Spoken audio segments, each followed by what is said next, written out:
Assalamualaikum warahmatullahi wabarakatuh. Salam jumpa pemirsa, berjumpa kembali di Agropolitan News edisi hari ini. Selain dua berita tadi, kami juga akan menyajikan beragam berita terkini dan menarik lainnya dari wilayah Malang Raya. Bersama saya Yuni Budi Almeren.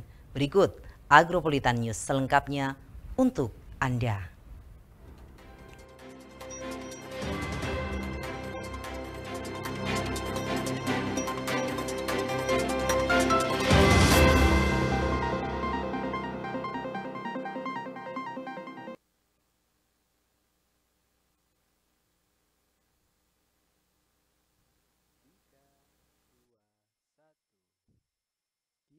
Mengawali Agropolitan News hari ini, berikut kami rangkum berita seputar Malang Raya dalam News 60 Detik untuk Anda.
Pasca kejadian laka truk yang mengalami remblong saat melalui jalur turunan Klemuk Songgoriti pada Selasa sore kemarin, saat ini jalur Klemuk ditutup sementara. Penutupan jalur maut ini dilakukan untuk evaluasi sekaligus pembangunan portal pembatas larangan bagi kendaraan besar. Liputannya untuk Anda.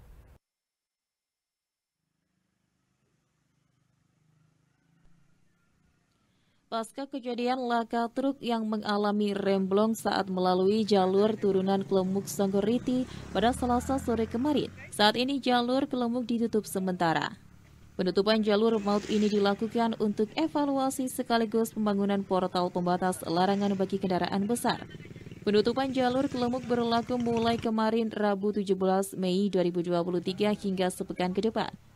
Kadishub Kota Batu bersama Dinas Pekerjaan Umum serta pihak terkait saat ini telah melakukan skema untuk mencegah kejadian laka di jalur Klemuk bisa diminimalisir, mengingat jalur ini cukup rawan bagi pengguna kendaraan. Salah satu skema yang segera dilakukan adalah mengoperasikan kembali portal yang pernah ada, di mana kali ini portal yang akan dipasang sifatnya permanen dengan model portal kanal H, lebar 4 meter dan ketinggian 2,4 meter. Selain itu, nantinya Dinas Perhubungan dengan pihak perhutani akan melakukan koordinasi untuk pembuatan rest area, di mana rest area ini diperuntukkan bagi kendaraan yang saat melintas di jalur Klemuk ternyata tidak kuat dan butuh tempat untuk parkir, mendinginkan mesin atau lainnya. Di sisi lain juga akan ditambahkan beberapa rambu serta pita kejut agar pengendara yang lewat Klemuk untuk berhati-hati. Nanti kita mungkin di sini pakai kanal H ya. isi hari. Kemudian kalau masih tetap ada suatu pelanggaran, nanti kami cor tengah aja. Cor tengah? Iya, cor tengah artinya hanya cukup untuk kendaraan kecil. Besar-besar tidak boleh masuk, terutama yang dari atas ini. Jadi yang boleh mungkin kendaraan kecil sama sepeda motor, seperti truk, apalagi bis atau semacamnya lewat sini, nanti ke depan tidak boleh. Itu kalau ada perusakan lagi ya? Iya. Jadi nanti portal yang sekarang yang akan dibuat itu seminim mungkin nanti tidak truk-truk besar, kendaraan besar tidak bisa masuk. Sementara Kanit Keselamatan dan Keamanan Polres Batu Ibda Sumadiono mengatakan jalur Klemuk tidak untuk dilewati kendaraan besar seperti truk ataupun bus, mengingat tingkat turunnya sangat tajam dan menikung. Untuk itu demi keselamatan pengendara ataupun masyarakat di sekitar, agar dengan sadar diri tidak sekali-kali melewati jalur ini, khususnya kendaraan besar. Yang disampaikan kepada masyarakat ya mudah-mudahan masyarakat itu menyadari dengan adanya kejadian seperti ini, masyarakat itu punya pemikiran lebih panjang. Jangan ibaratnya kalau sudah dikasih pembatasan itu berarti kan kita mengutamakan keselamatan pengendara baik roda 4 maupun roda 2. Jadi saya mohon kepada seluruh pengguna jalan khususnya yang akan melalui simpang 3 Klemuk, terutama kendaraan truk atau mungkin box yang bermuatan berat, saya sarankan jangan lewat sini. Silakan lewat jalur yang sebenarnya. Kalau para pengendara menyesuaikan atau mungkin menuruti dengan petunjuknya dari Google, itu pasti Google itu mencarikan jalan yang terdekat. Tapi itu tidak memperhitungkan kebahayaan seorang pengendara maupun pengemudi. Maka saran itu perlu saya sampaikan bahwa untuk Klemuk ini saat ini akan ditutup sementara sampai dengan ada pembatasan atau pemberitahuan lebih lanjut untuk bisa dilalui. Khususnya nanti yang dipersilahkan untuk melewati jalan Klemuk itu kendaraan yang betul-betul fit. Dari Kota Batu, Saiful Akbar ATV melaporkan. Pasca terjadinya laka truk di jalur Klemuk Songgoriti, saat ini polisi terus melakukan penyelidikan. Keterangan saksi di lokasi serta korban dikumpulkan tidak terkecuali nantinya dari sopir yang saat ini kondisinya masih kritis di Rumah Sakit Hasta Brata.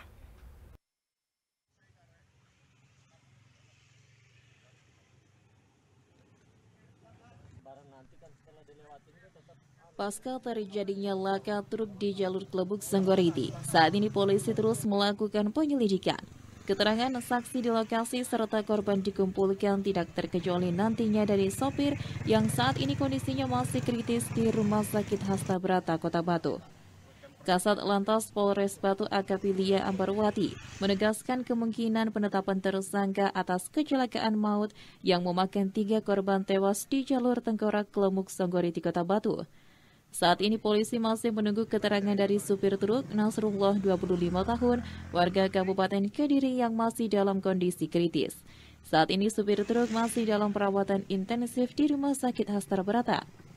Meski begitu dugaan faktor kelalaian masih besar kemungkinan terjadi, mengingat di gerbang masuk jalur alternatif tersebut sudah terpasang rambu-rambu kendaraan berat dilarang melintas. Dalam hal ini, sopir truk dapat dikenakan Undang-Undang Nomor 22 Tahun 2009 tentang Lalu Lintas dan Angkatan Jalan atau Undang-Undang LLAJ. Hanya saja keterangan itu membutuhkan waktu lama karena sopir masih dalam keadaan kritis akibat benturan keras pada kepalanya, sehingga masih belum dimungkinkan untuk dimintai keterangan. Kejadian kemarin kelalaian dari sopir ya, harusnya tidak melewati jalur alternatif ini karena dia mengikuti petunjuk di Google Map. Nah, akhirnya dia melanggar rambu, kan di situ udah ada rambu truk, kendaraan berat dilarang lewat sini kan. Nah, sehingga ketika di turunan tajam di ujung jalur alternatif ini remnya blong, muatannya berat sapi 3, akhirnya kendaraan yang ada di depannya. Jadi masih proses penyidikan ya. Penyidikan. Kan kritis. Oh kritis. Ya, luka. Sama connect juga Mbak? Enggak, penumpang penumpangnya ada 2, yang pemilik sapi mungkin ya. Sementara masih keterangan dari saksi-saksi, terus penumpang untuk sopir sendiri belum. Masih tes menurut keterangan saksi sebenarnya seperti itu. Belum pernah lewat sini, baru pertama. Itu dari mana sih Bu sopirnya? Dari Kediri mau ke Malang. Dalam kejadian tersebut total ada 3 orang tewas dan 5 orang luka berat akibat kecelakaan itu.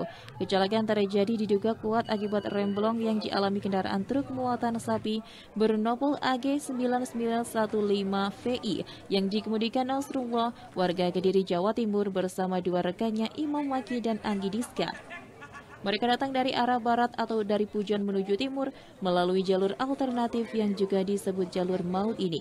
Padahal jalur menurun itu dilarang dilalui kendaraan berat hingga akhirnya terjadi remblong dan menabrak mobil Avanza bernopol N1075JO di depannya.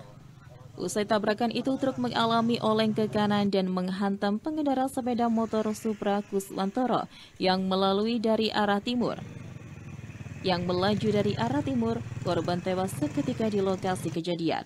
Tabrakan beruntun masih berlanjut dan menabrak sepasang pengendara, yakni sepeda motor Vario bernopol S5498LS dan sepeda motor Supra X bernopol N4150LT yang juga dikendarai 2 orang. 2 orang diantaranya meninggal dunia. Hingga kemudian truk oleng ke kiri menghantam trotoar dan akhirnya terbalik. Hingga saat ini lokasi kejadian masih ditutup sementara. Dari Kota Batu, Saiful Akbar, ATV, melaporkan. Pemirsa, jangan beranjak dari tempat duduk Anda. Agroberita News akan segera kembali setelah jeda iklan berikut ini.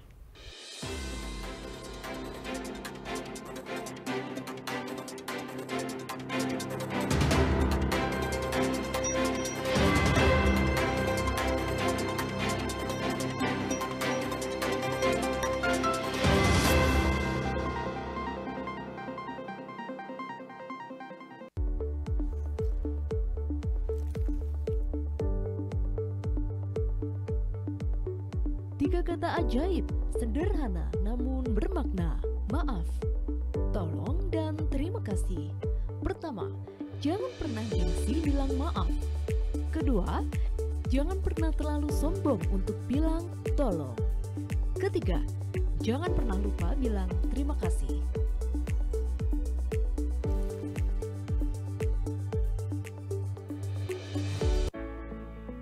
Beragam informasi mengenai pendidikan, agribisnis, ekonomi, dan lainnya akan dibahas tuntas dalam Dialog Siang.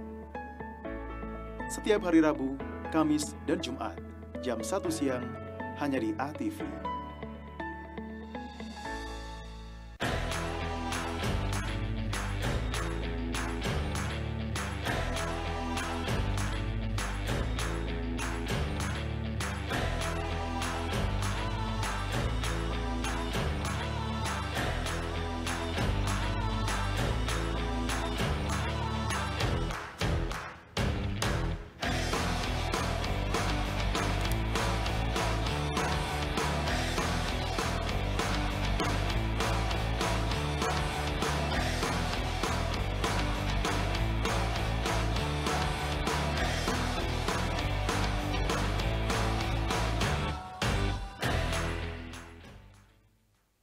Definisi netralitas: bebas konflik kepentingan, tidak memihak, bebas intervensi, objektif, bebas pengaruh, adil. Jaga netralitas ASN dalam pemilu 2024. Iklan layanan ini dipersembahkan oleh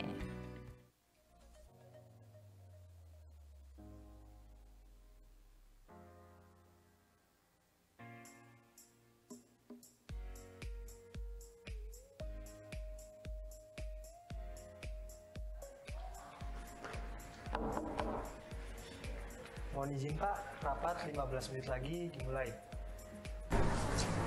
Baik Mas.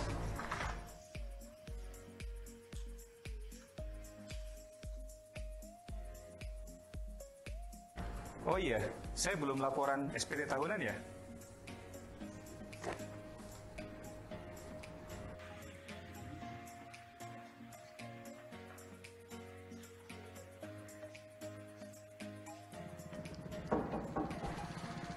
Mohon izin Bapak, 5 menit lagi rapat dimulai. Baik Mas, saya Aris Agung Paiwai, penjabat Wali Kota Batu.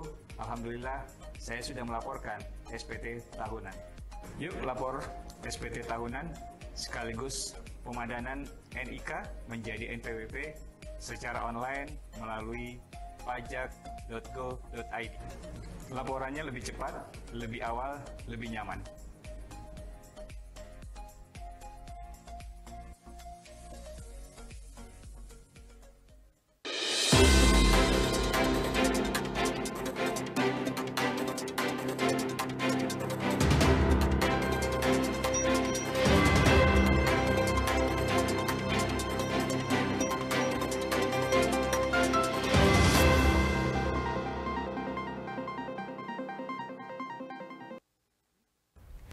Pendaftaran bakal calon legislatif dari partai politik di Kota Batu telah berakhir Minggu 14 Mei pada pukul 23.59 waktu Indonesia Barat. Dari 18 partai politik, 17 parpol telah mendaftarkan bakal calonnya di pemilihan legislatif 2024.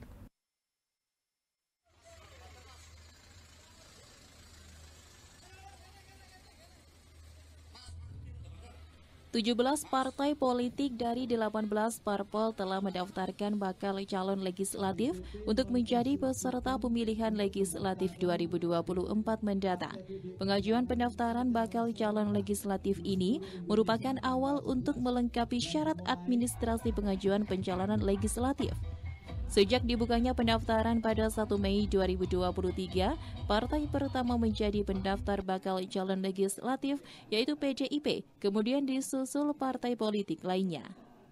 Bahwa pada hari ini sudah masuk hari Senin ya, hari Senin, jadi batas akhir mulai dari tanggal 1 hingga 14 Mei proses pengajuan bakal calon dari partai politik masing-masing telah hadir di KPU Kota Batu. Seperti disampaikan oleh Pak Kuta tadi, dari 18 ada 17 partai yang telah kita periksa dokumen, baik itu model B pengajuan parpol maupun model B daftar bakal calon di masing-masing partai di masing-masing dapil. Apa yang kita periksa Bapak sekalian adalah kelengkapan dan kebenarannya. Benar itu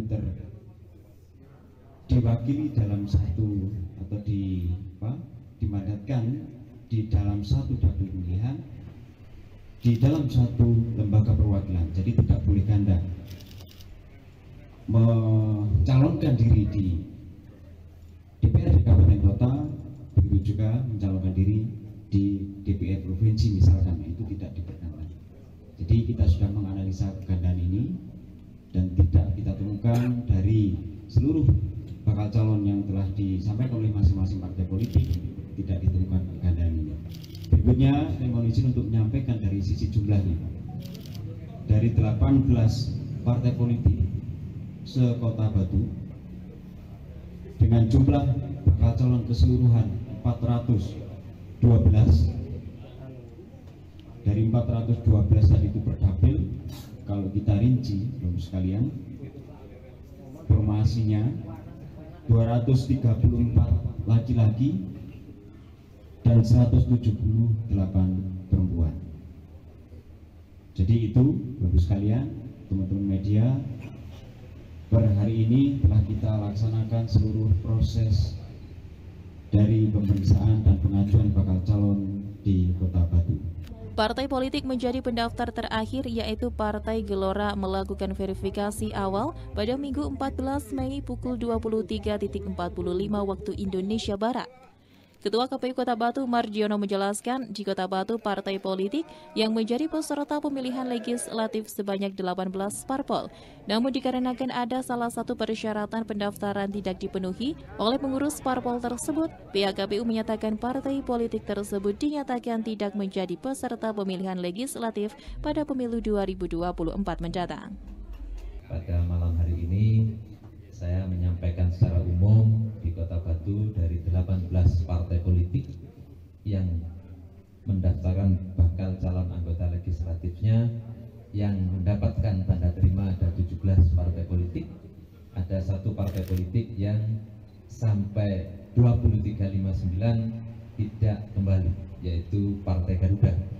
Nanti terkait angka-angka, terkait dapil, terkait jumlah laki-laki perempuan, biar dijelaskan oleh Pak Ervanuddin selaku Divisi Teknis Penyelenggaraan.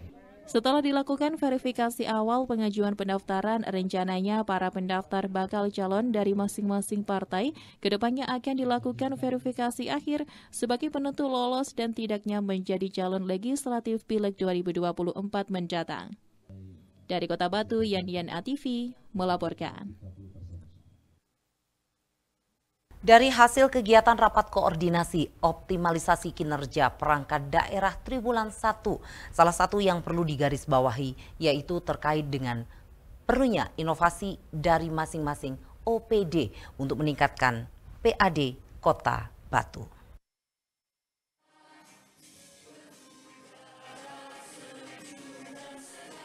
Dari hasil kegiatan rapat koordinasi optimalisasi kinerja perangkat daerah Triwulan 1, salah satu yang perlu digarisbawahi yaitu terkait dengan perlunya inovasi dari masing-masing OPD untuk meningkatkan PAD Kota Batu. Dirjen Keuangan Daerah Dr. Andes Fatodi MSI menjelaskan bahwa dalam kegiatan rapat koordinasi optimalisasi kinerja perangkat daerah Triwulan 1 di lingkungan pemerintah Kota Batu, salah satu yang disampaikan yaitu terkait PAD dari OPD yang rendah. Oleh karena itu, hal ini nantinya perlu dievaluasi, didalami serta dicek kembali untuk melihat apa kendala dan permasalahan yang dialami. Sehingga nantinya dari evaluasi tersebut dapat dirumuskan solusinya, sehingga permasalahan tersebut bisa diatasi bersama. Selain itu, Dirjen Keuangan Daerah menjelaskan bahwa perlu adanya inovasi dari masing-masing OPD, serta perlunya kegiatan monitoring baik di tingkat kota maupun di OPD masing-masing. Ya, tadi dipaparkan ada beberapa OPD yang rendah, itu nanti perlu dievaluasi, dicek lagi, didalami lagi, apa kendalanya, apa masalahnya, kemudian dari situ kita bisa rumuskan solusinya, sehingga permasalahan tadi bisa diatasi bersama. Perlu ada inovasi juga dari setiap OPD, kemudian perlu monef seperti ini dilakukan, baik di tingkat kota maupun di OPD masing-masing. Dari Kota Batu, Abraham Patrika ATV melaporkan. Pemirsa, jangan beranjak dari tempat duduk Anda. Agropolitan News akan segera kembali setelah jeda iklan berikut ini.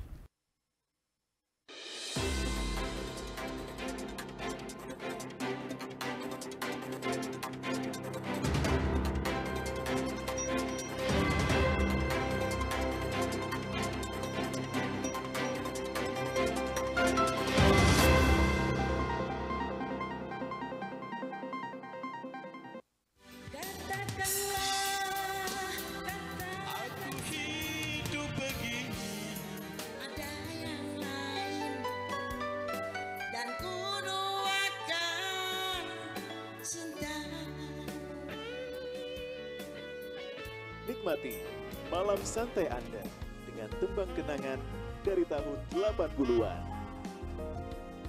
Melodi Memori. Setiap hari Rabu jam 7:30 dan hari Minggu jam 8 malam. Hanya di ATV.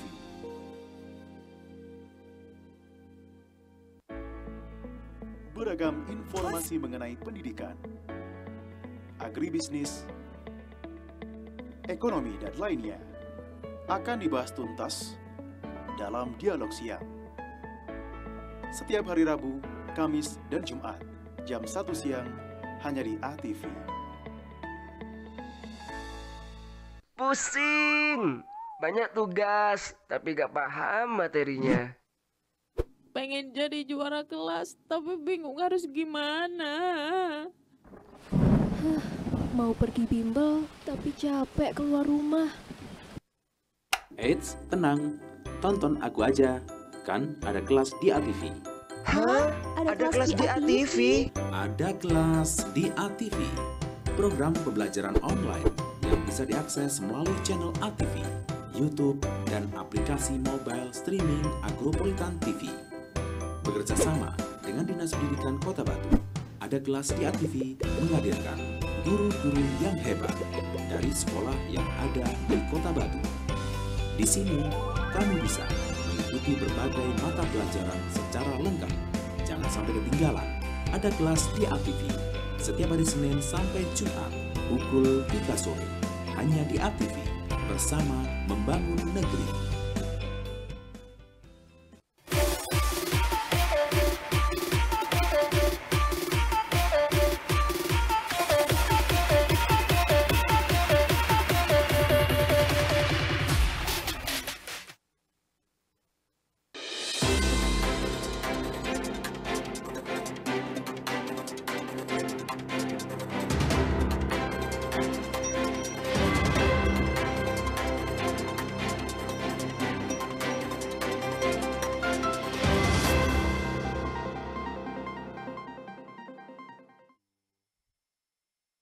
Persatuan Guru Republik Indonesia PGRI Kecamatan Dau mengadakan acara halal bihalal bagi seluruh guru yang berada di wilayah Kecamatan Dau, Kabupaten Malang yang dilangsungkan di Aula PGRI Kecamatan Dau. Liputannya spesial untuk Anda.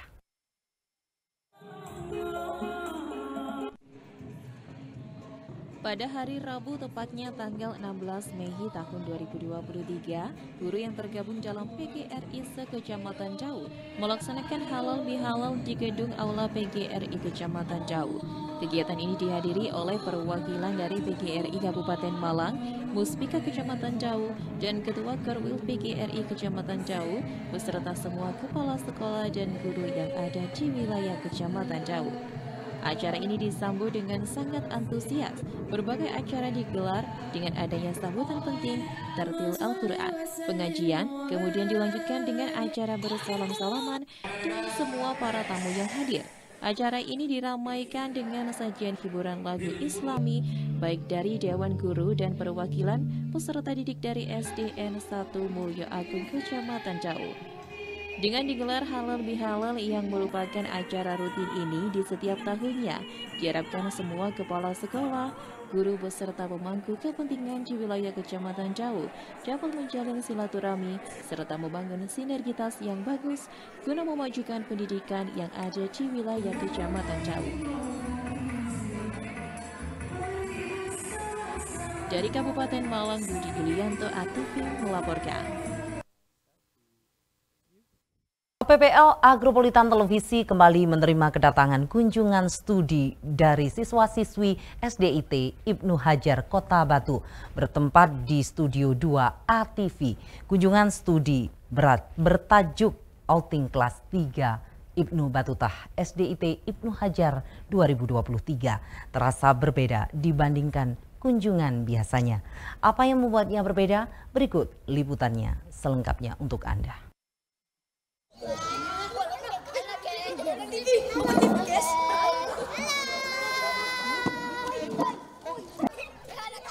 LPPL Agropolitan Televisi kembali menerima kedatangan kunjungan studi dari siswa-siswi SDIT Ibnu Hajar Kota Batu. Bertempat di Studio 2 ATV, kunjungan studi bertajuk Outing Kelas 3 Ibnu Batutah SDIT Ibnu Hajar 2023 terasa berbeda dibandingkan kunjungan biasanya. Pasalnya, siswa-siswi tingkat sekolah dasar ini nampak sangat antusias untuk mengetahui lebih dalam mengenai dunia pertelevisian sesuai dengan tema pelajaran mereka, yakni tentang teknologi komunikasi. Selain semangat menyimak penjelasan dari para narasumber, para murid dari SDIT Ibnu Hajar ini juga berebut untuk melemparkan berbagai pertanyaan kepada para kru Agropolitan TV sebagai narasumber. Tak jarang pertanyaan yang dilemparkan pun di luar dugaan, hingga hampir sulit untuk dijelaskan oleh para narasumber. Seperti bagaimana caranya mengedit, bagaimana gambar bisa muncul di TV, hingga bagaimana membuat logo si komodo kuning Modi. Untuk semakin mendekatkan murid dengan pembelajaran mengenai teknologi komunikasi, mereka juga diajak untuk berkeliling ke tiap-tiap ruangan yang ada di LPPL ATV, mulai dari ruangan MCR, studio, hingga mencoba langsung tampil di depan kamera. Ketua Pelaksana Outing Class Sri Wahyuningsih berharap dengan kunjungan ke LPPL ATV, para siswa dapat belajar langsung dan mendengarkan pembelajaran dari ahlinya, serta anak-anak mendapat pengalaman langsung dengan terjun ke lapangan. Terima kasih juga buat Ananda. Mohon nanti Ananda tetap bersikap apa? Baik, sopan, santun, menjaga sikap ya. Karena kita di sini sedang apa? Belajar apa? Belajar teknologi, Masya Allah ya, sesuai tema kita ya. Kita akan belajar tentang perkembangan teknologi. Mungkin nanti yang merasa penasaran, kok TV ada gambarnya, tapi di stasiun TV ini nggak ada artisnya. Tadi ada yang bilang, saya mau syuting Bu di sini, kayak gitu. Syutingnya di sini. Nah, mungkin nanti bisa ditanyakan. Dari Kota Batu, tim liputan ATV melaporkan. Pemirsa, jangan beranjak dari tempat duduk Anda. Agropolitan News akan segera kembali setelah jeda iklan berikut ini.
Tahukah Anda apa itu etika? Etika adalah aturan, norma, kaidah, ataupun tata cara yang biasa digunakan sebagai pedoman atau asas suatu individu dalam melakukan perbuatan dan tingkah laku.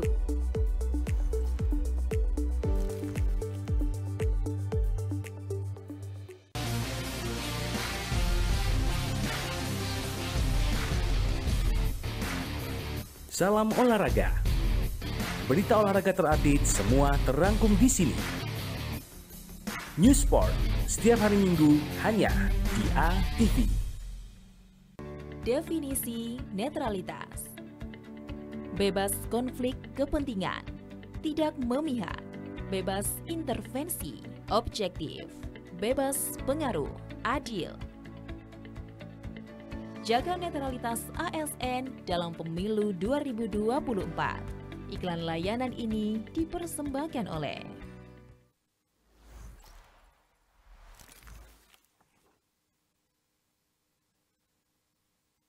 Tahukah Anda apa itu keberagaman?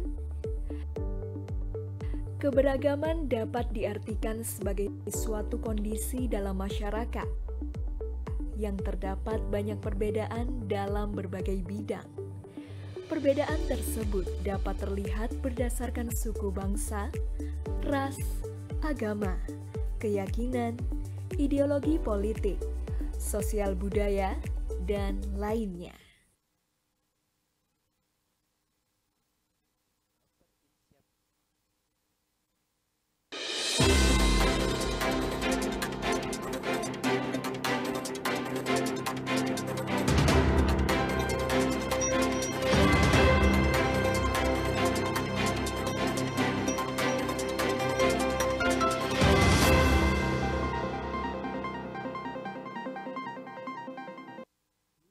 Terima kasih pemirsa, Anda masih setia di Agropolitan News. Arema akan mulai gencar melakukan laga uji coba untuk memantapkan tim. Rencananya akan digelar mulai Juni. Liputannya untuk Anda.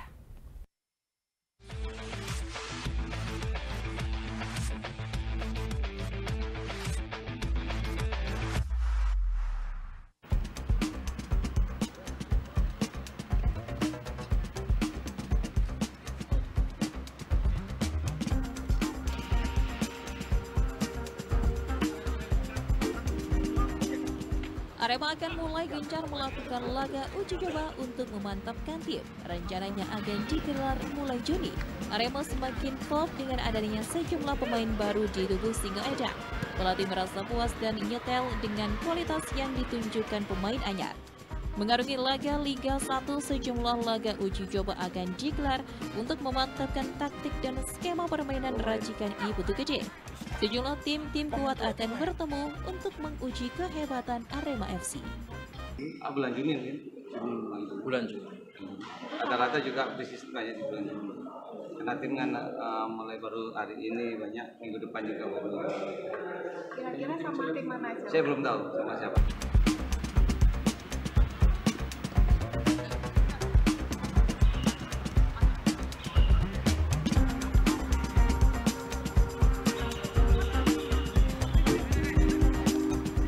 Sejauh ini Arema kian padu dengan format tim yang dimiliki sekarang.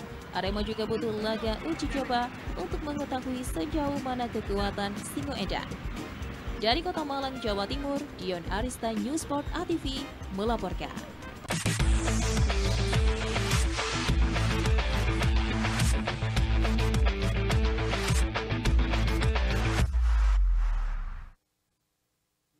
Gorontalo merupakan salah satu kota tertua di Pulau Sulawesi, selain Makassar, Parepare, dan Manado. Terletak di semenanjung Gorontalo di Pulau Sulawesi, tepatnya di bagian barat Provinsi Sulawesi Utara.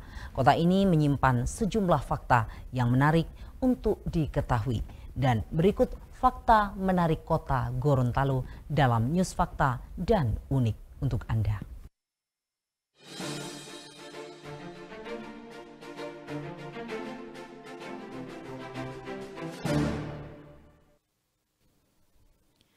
Gorontalo merupakan salah satu kota tertua di Pulau Sulawesi selain Makassar, Parepare, dan Manado. Terletak di semenanjung Gorontalo di Pulau Sulawesi, tepatnya di bagian barat Provinsi Sulawesi Utara.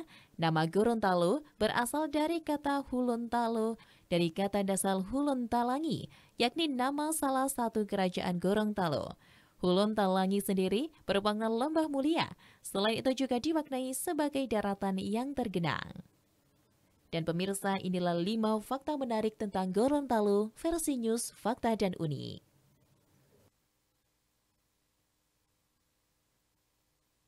Dijuluki Serambi Madinah. Julukan sebagai kota Serambi Madinah muncul sebagai manifestasi nilai adat, nilai kesopanan, dan nilai norma agama yang dijunjung tinggi oleh masyarakat setempat. Bahkan Gorontalo memiliki semboyan yang berbunyi adati hula hula tu sara, sara hula hula tu kuani, artinya adat berdendikan, syara berserikan Al-Hur'a. Benteng Otanaha Gorontalo. Benteng Otanaha yang terletak di atas perbukitan Kelurahan Jembei, Kecamatan Kota Barat, Kota Gorontalo saat ini menjadi tempat favorit wisatawan lokal. Benteng Otanaha terletak sekitar 9 km dari kota Gorontalo. Benteng itu dibangun pada abad ke-15. Bangunan keseluruhannya terdiri dari 3 buah benteng, masing-masing bernama Benteng Otanahana, Benteng Otahia, dan Benteng Ulupahu.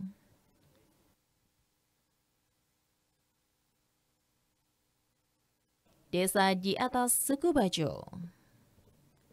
Provinsi Gorontalo memiliki objek wisata laut yang terletak di Kecamatan Popayato, Kabupaten Pohuwato. Jaraknya 7 jam perjalanan ke arah barat dari kota Gorontalo. Wisata Kampung Suku Bajo yang dikenal sebagai Pelaut Ulung di Desa Torosiaje. Desa Torosiaje atau juga dikenal sebagai Kampung Bajo berada di atas Laut Teluk Tomini dan berjarak sekitar 600 meter dari daratan.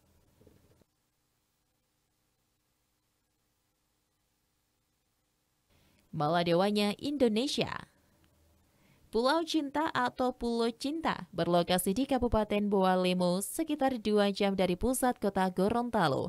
Pulau ini memiliki legenda romantis yang mewarnai asal-usul pulau berbentuk hati di Sulawesi. Konon Pulau Cinta adalah tempat penyembunyian rahasia Pangeran Gorontalo dan putri cantik anak pedagang Belanda yang diam-diam memadu kasih.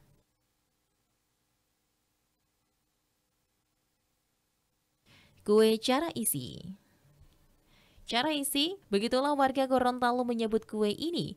Kue yang cukup masyhur di Serambi Madinah ini menjadi camilan favorit saat berbuka puasa karena rasanya yang lembut dan manis. Cara isi merupakan kue tradisional yang resepnya diwariskan secara turun-temurun. Seiring berjalannya waktu, pembuatan kue cara isi ini mendapat banyak perubahan dan modernisasi.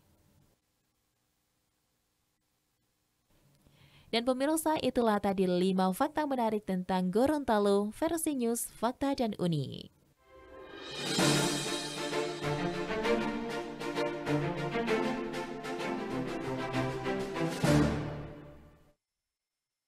Dan pemirsa, berikut perakiraan cuaca Jumat 19 Mei 2023 untuk daerah Malang Raya dari Badan Meteorologi, Klimatologi, dan Geofisika BMKG Stasiun Klimatologi Kelas 2 Malang.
Dan pemirsa, informasi tadi sekaligus menutup Agropolitan News edisi hari ini. Nantikan informasi menarik lainnya pada esok hari di jam yang sama. Mewakili kerabat kerja yang bertugas, saya Yuni Budi Almeren mengucapkan terima kasih atas kebersamaan Anda. Wassalamualaikum warahmatullahi wabarakatuh dan sampai jumpa.